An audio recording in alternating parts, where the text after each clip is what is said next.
We mainly produce 500 kV and below oil immersed transformer clamps, oil tanks, hip radiators, dry type transformer clamp, mold, shell, American, European boxed shell, etc. With unique modern production equipment.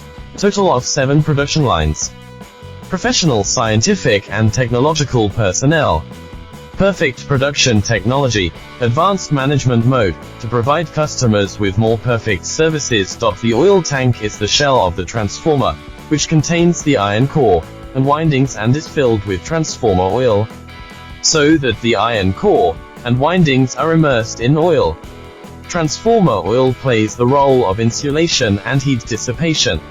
Large transformers generally have 2 oil tanks, one for the body tank, one is the on-load pressure conditioning oil tank, and the on-load pressure regulating oil tank is equipped with tap changer. The transformer tank, corrugated tank, is filled with oil, but the oil pillow of the transformer cannot be too full. The oil tank is connected with the oil pillow through a pipeline. When the oil tank is short of oil, the oil in the oil pillow will flow down the pipeline and be added to the oil tank to keep it full.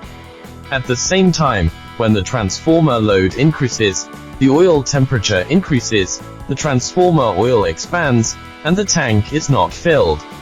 It will also flow along the pipeline and return to the oil pillow. The transformer oil tank, corrugated oil tank, should have cooling oil in the heat pipe, which is pipe-shaped. The vertical design of the transformer tank, corrugated tank, is to make the cooling oil form convection by the change of its own density, caused by the change of temperature, and improve the heat dissipation efficiency.